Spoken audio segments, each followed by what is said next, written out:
কূটনৈতিক প্রোটোকল ভেঙে বুধবার বেন গুরিয়ন বিমানবন্দরে নরেন্দ্র মোদীকে বরণ করে নেন ইসরায়েলের প্রধানমন্ত্রী বেঞ্জামিন নেতানিয়াহু।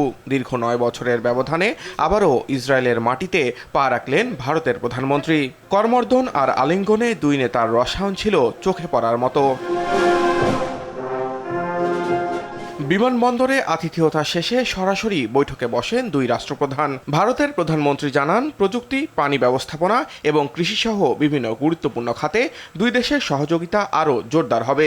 সামাজিক মাধ্যম এক্সে এই বৈঠককে অসাধারণ বলে অভিহিত করেন তিনি।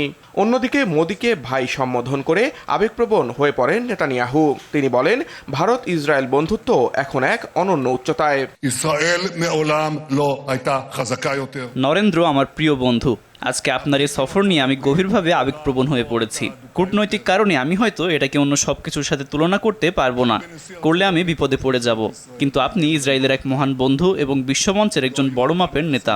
আমি বলতে চাই, আপনি একজন বন্ধুর চেয়েও বেশি, একদম ভাইয়ের মতো।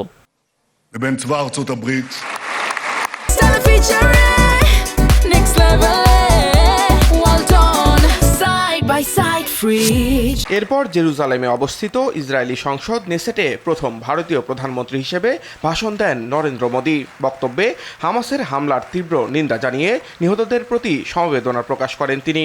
I also carry with me the deepest condolences. 7 October হামাসের সেই বর্বরোচিত সন্ত্রাসী হামলায় যারা প্রাণ হারিয়েছেন এবং যেসব পরিবার ধ্বংস হয়ে গেছে, তাদের প্রত্যেকের জন্য আমি ভারতের জনগণের পক্ষ থেকে গভীর শোক ও সমবেদনা জানাই। The world was shattered in the barbaric terrorist attack by Hamas on October 7. বিশ্বব্যাপী সন্ত্রাসবাদ মোকাবেলায় সম্মিলিত প্রচেষ্টার আহ্বান জানিয়ে আব্রাহাম চুক্তির প্রতিও ভারতের পূর্ণ সমর্থন ব্যক্ত করেন মোদী। তবে গাজায় চলমান মানবিক সংকটে ভারতের অবস্থান নিয়ে বরাবরের মতোই কৌশলী ছিলেন তিনি।